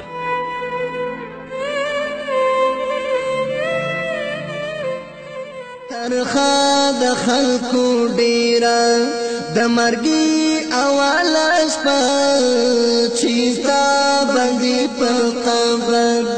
کې راځي اوله شپه ترخه د خلکو ډیره ترخه د خلکو ډیره د مرګي اوله شپه چې تا باندې په قبر کې راځي اوله شپه. بسم الله الرحمن الرحيم. الحمد لله رب العالمين حمد الشاكرين. الصلاة والسلام على سيد الأنبياء والمرسلين سيدنا ونبينا وشفيعنا ومولانا محمد وعلى آله وأصحابه الطيبين الطاهرين. قدرمنو اوریدونکو د ژوند د لارې د خپرونې مینوالو السلام علیکم ورحمة الله وبرکاته. ستاسو روغتیا او خوشحالي د پاک رب نه غواړم په دې هیله چې د صحت او عافیت جامې پر تن ولرئ او خوشحالي مو په برخه وي. دا د زه محمد یاسین فهیم د ژوند د لارې د خپرونې په وړاندې کولو کې ستاسو په خدمت کې یم. زموږ د نن ورځې د خپرونې موضوع بیا هم ناوړه ګناهونه. درنو اوریدونکو، د ناوړه ګناهونو له جملې څخه یوه ناوړه ګناه او مهلکه ګناه چې انسان د هلاکت تر کندې رسوي هغه سود خوړل یعنی د سود کاروبار دی. الله رب العزت په خپل کلام کې د سود خوړونکو پرته له بل چا سره د جنگ اعلان نه دی کړی. الله رب العزت په سورة بقره کې 288 او 9 آیت کې فرمایي یا ایها الذین آمنوا اتقوا الله وذروا ما بقي من الربا ان کنتم مؤمنین فإن لم تفعلوا فأذنوا بحرب من الله ورسوله. الله رب العزت فرمایي ای مؤمنانو له الله رب العزت څخه وویریږئ او ستاسې چې کم سود پر خلکو پاتې دی هغه ور پرېږدئ. که په رښتیا سره تاسو ایمان راوړی وي خو که تاسې داسې ونه کړل یعنی سود مو پرې نه ښوده نو خبر اوسئ چې د الله رب العزت او د هغه د رسول صلی الله علیه وسلم لخوا ستاسې پر خلاف د جګړې اعلان دی. د دې جرم د سختوالي او حراموالي لپاره د الله رب العزت همدغه دړکه بس ده. یو چا سره چې الله او محمد رسول الله صلی الله علیه وسلم د جنگ اعلان وکړي د هغه نه به لوی مجرم او د هغه نه به لوی مفسد بل څوک وي او دا سودخور دی چې الله رب العزت ورسره او محمد رسول الله ورسره د جنگ اعلان کوي. هغه خلک چې ځانونه د ټولنې او حکومتي کارونو څخه خبر ساتي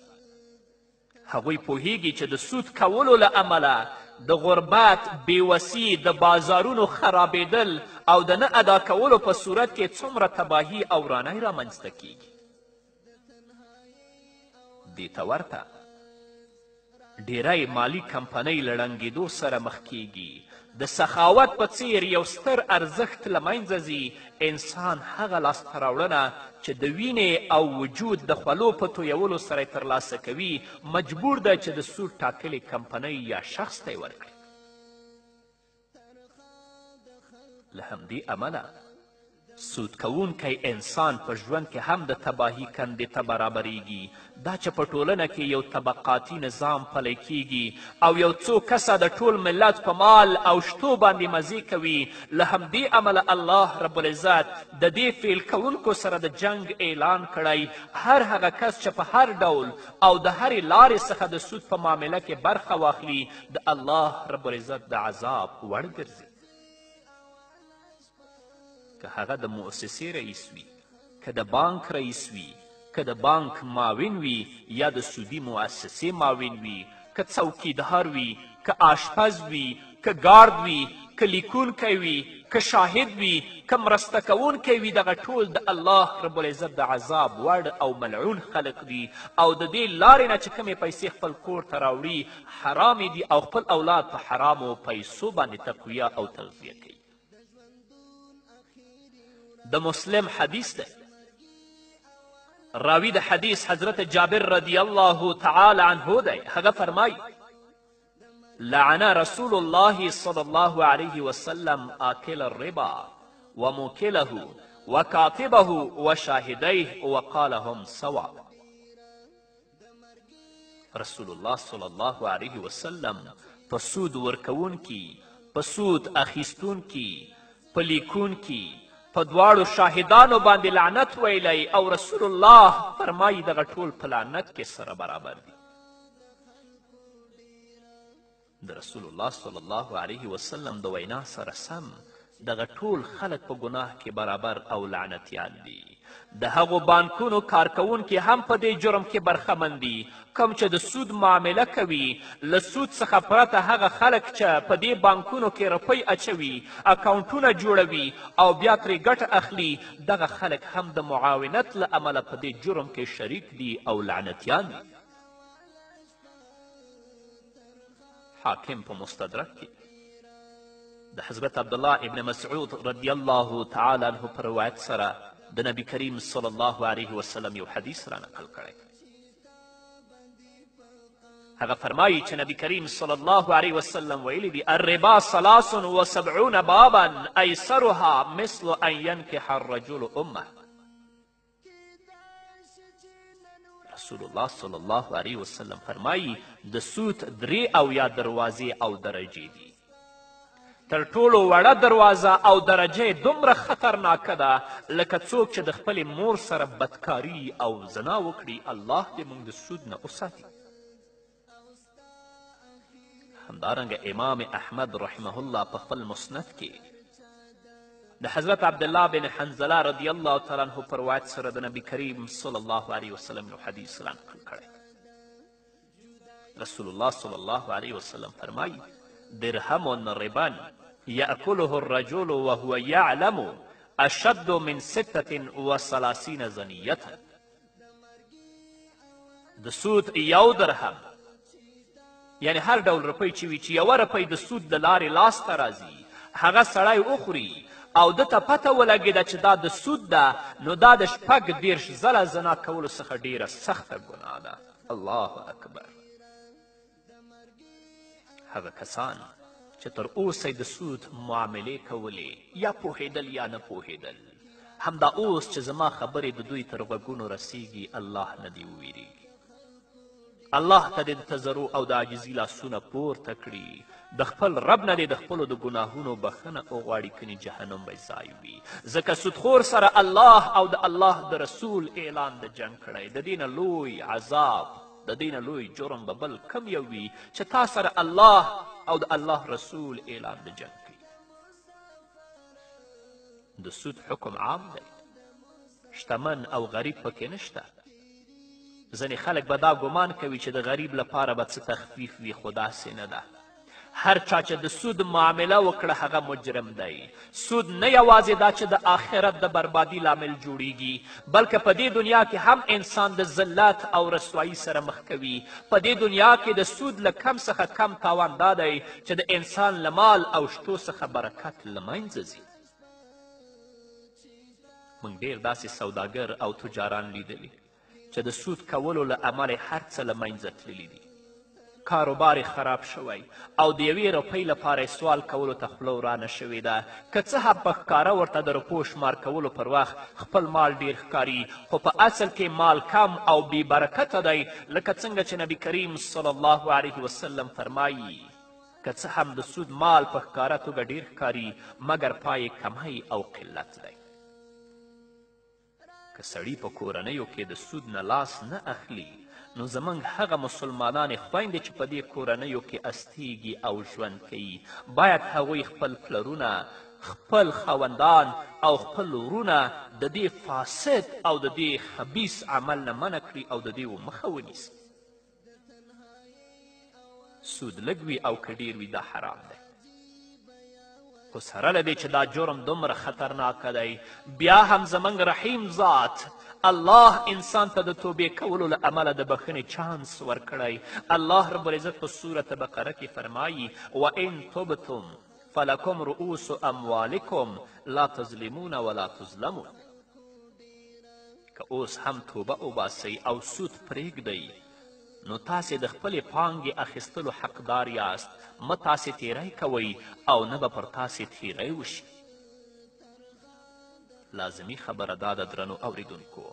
چې د انسان نفس باید له دې ناوړه او لویې ګناه څخه کرکه او نفرت وکړي. انسان ته پکار ده چې هغه د دې خطرناکې ګناه له قباحت څخه ځان خبر کړي تر څو هغه خلک هم پوه شي او د ځان د راتلونکي په اړه یو ژور او مثبت فکر وکړي.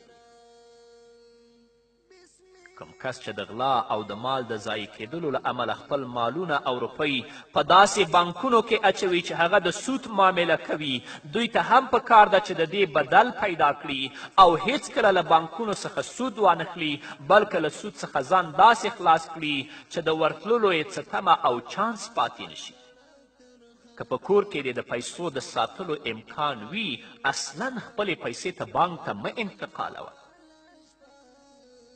او که په کور کې د پیسو د ساتلو امکان او گنجایش نه وي نو بیا خپلې پیسې داسې بانک کې کږده چې هغه بانک سودي معامله نه کوي.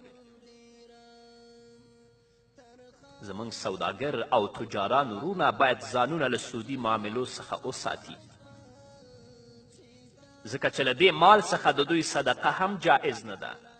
ځکه الله پاک دی او الله رب العزت پاک سیز خوښوي. له همدې امله ده ته دغه روپۍ په هر کار کې لګول روا نه دي. که ځان مسلمان بولي نو له دغو روپو څخه خوراک نشي کولی، که ځان مسلمان بولي نو د دغو روپیو څخه څښاک نشي کولی، نه ترې څه اغوستلی شي، نه ترې د بچیو او میرمن لپاره څه لګښت کولی شي، نه پرې کور جوړولی شي، نه پرې موټر اخیستلی شي، نه ترې زکات ورکولی شي او نه پرې له ځان څخه کوم بل ظلم لرې کولی شي.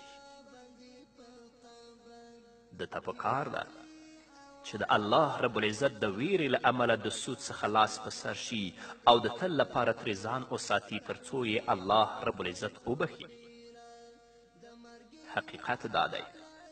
چې کوم کس د حفاظت او د ساتلو په نیت په بانکونو کې روپۍ واچوي او بیا ترې ګټه اخلي نو دا هم حرام او ناروا کار دی، ځکه حفاظت یوازې او یوازې د الله په واک کې دی. دا یوازې شیطانی وسوسه او هڅونه ده چې په بانک کې روپۍ واچوه، هغه بانک هم بیا سودي بانک. موږ ډېرې داسې پیښې لیدلي چې د شپې په یو کور باندې غله اوښتي وي، له هغو نه یې د روپو پوښتنه کړې وي چې روپۍ چیرته دي، د کور څښتن ورته ووایي روپۍ په کور کې نشته په بانک کې دي، نو ډاکو او غل راپاڅېدلی او د کور مشر کس یې یرغمل کړی دی تر دې چې د کور بل کس دې ته مجبوره شوی چې غله ته له بانک څخه روپۍ راوړي او خپل پلار یا خپل ورور د غلو د لاسته راخوشي کړي. نو ای د الله بندګانو د روپو ډیرولو لپاره بهانې مه جوړوئ، په ځان باندې قبر مه تنګوئ، له الله رب العزت څخه ویره وکړئ او ځانونه د هغو خلکو معاونین مه جوړوئ کوم چې د سود معاملې کوي، ځکه هغه کسان چې د سود معاملې کوي الله رب العزت او محمد رسول الله صلی الله علیه وسلم هغو سره اعلان د جنګ کړی، لکه چې الله فرمایي فإن لم تفعلوا فأذنوا بحرب من الله ورسوله. یو مړۍ حلاله ډوډۍ چې الله رب العزت تاسو ته درکوي په هغې باندې قناعت وکړئ، په هغې باندې صبر وکړئ. په دنیا کې څوک د ولږې نه دي مړ شوي. الله روزي درکوي، که نه درکوي بیا به مرګ درکوي. نو د سود په معاملې باندې او د سود په پیسو باندې خپل ځان او خپل اولاد مه تقویه او مه تغذیه کوه، ځکه بیا به د جهنم د اور وړ وګرځئ، جنت به په تا باندې حرام وي. نو زما توصیه هغو کسانو ته چې په سودي بانکونو کې ګاردان دي، چوکیداران دي، آشپزان دي، کارکوونکي دي، کمپیوټر کاران دي، دا دي چې هغوی د الله نه وویریږي، دا دنده دې پرېږدي. ځکه په تاسې باندې رسول الله لعنت ویلی، او چې په چا باندې رسول الله لعنت ووایي د هغې لارې نه چې څوک پیسې راوړي، هغه پیسې به بیا څنګه پیسې وي. الله رب العزت دې زموږ او ستاسو د ټولو په حال باندې الله رحم وکړي، او الله رب العزت دې موږ د سود د معاملې نه په خپل حفظ و امان کې وساتي. په همدې هیله درنو اورېدونکو نور به واورو، خو د یوې دمې نه وروسته د خلکو ډیره ترخه د خلکو ډیره د مرګي اوله شپه چې تا بندي په ترخه د خلکو ډیره د مرګي اوله شپه چې تا بندي په قبر کې راځي اوله شپه ترخه د خلکو ډیره ترخه د خلکو ډیره د مرګي اوله شپه چې تا بندي په قبر کې راځي اوله شپه. درنو اوریدونکو بیا هم زموږ سلامونه ومنئ. د ناوړه ګناهونو له جملې څخه یوه ناوړه ګناه د پلورلو او د خرڅولو پر وخت د جنس عیب پټول دي. رسول الله صلی الله علیه وسلم د خوراکي توکو له یوې ډیرۍ سره په خوا کې تیرېده. نبی کریم صلی الله علیه وسلم د خوراکي توکو په ډیرۍ کې لاس دننه که چې له امله د نبی کریم صلی الله علیه وسلم لاس لوند شه، یعنې د لوندوالي احساس یې وکه. رسول الله صلی الله علیه وسلم وفرمایل ما هذا یا صاحب الطعام، ای د خوراکي توکو پلورونکیه، ای د خوراکي توکو صاحبه، دا څه دي؟ هغه سړي ځواب ورکړي ای د الله رسوله په دې باندې باران شوی، ځکه داسې لامده ښکاري. محمد رسول الله ورته وفرمایل افلا جعلته فوق الطعام حتی یراه الناس، تا ولې دا لامده خوراکي توکي د خوراکي توکو د پاسه نه ایښودل چې خلکو لیدلی وای او پوه شوي وای. د دې نه وروسته بیا نبي کریم صلی الله علیه وسلم وفرمیل من غش فلیس منا، څوک چې خیانت وکړي هغه له موږ څخه نه دی. په اوسني عصر کې دغه کار په پراخه پیمانه روان دی، ځکه اوس د جنس عیب پټولو لپاره داسې وسیلې او اسباب راوتلي چې انسان ته پته او معلومات نه لګیږي چې کم ښه دی او کم خراب دی. د بیلګې په توګه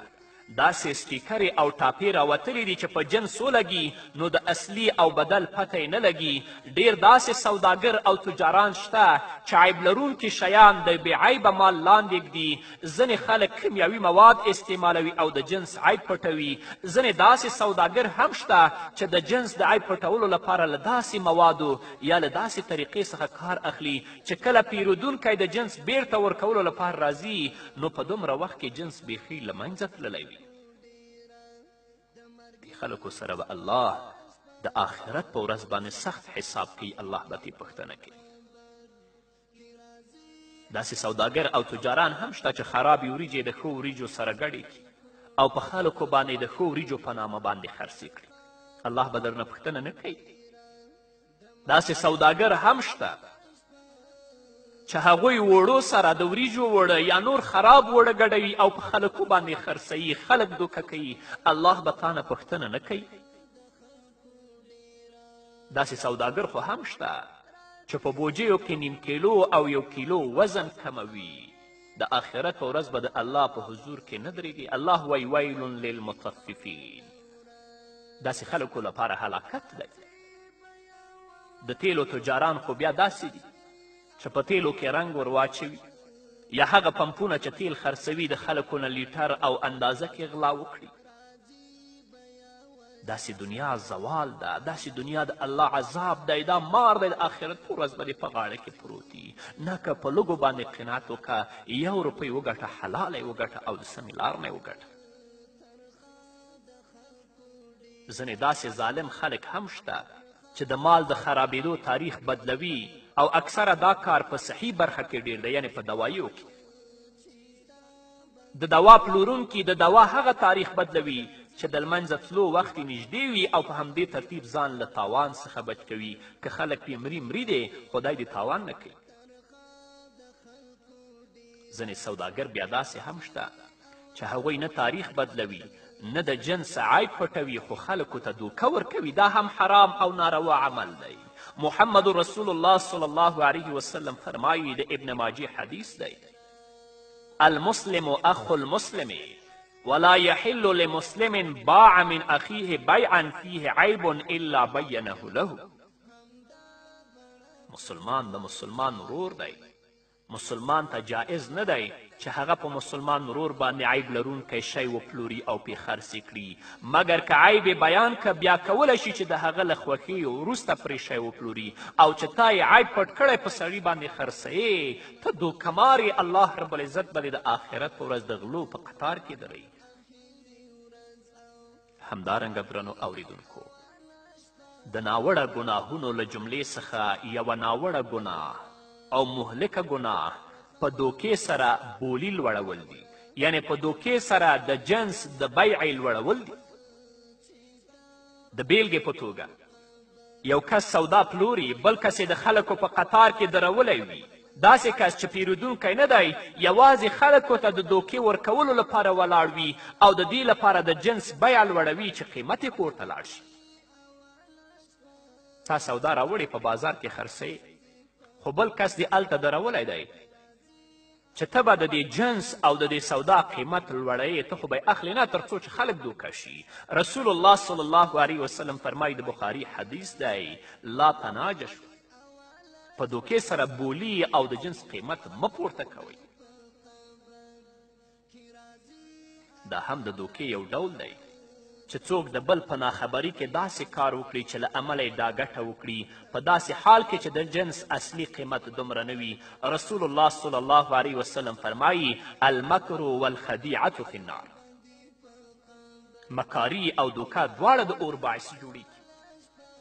نن سبا ډیر خلک په بیلابیلو منډیانو کې خلکو ته دوکه ورکوي، په دې خاطر نور کسان په دروازه او د دکان په شاوخوا کې درولي وي چې پیرودونکو ته دوکه ورکړي. هغه د دې لپاره ولاړ وي چې کله بازار ولګیږي نو دوی پکې خپله دنده پیل کړي. کله چې یو کس د جنس بیع ووایي نو دا پرته له ځنډه په هغه باندې بولی پورته کوي چې له امله یې ګړۍ په ګړۍ د جنس قیمت لوړیږي. دغه ډول خلک چې کله د بل چا مال اخلي نو په بیه کې قیمت کمولو ته ملا تړي، خو که خپل مال وي نو بیا له خاورو نه ورته سره زر جوړوي. رسول الله صلی الله علیه وسلم وایي، ولا تناجشو. او دا هم فرمایي چې المکر والخدیعة فی النار.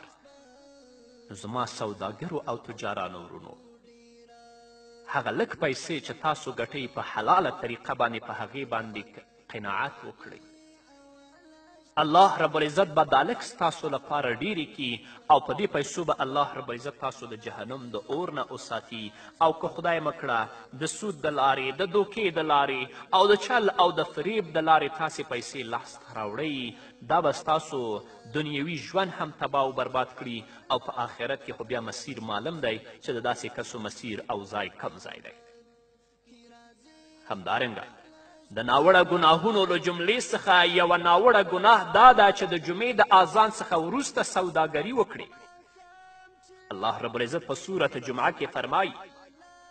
یا ایها الذین آمنوا اذا نودی للصلاة من یوم الجمعة فاسعوا الى ذکر الله وذروا البیع ذلکم خیر لکم ان کنتم تعلمون. مؤمنانو،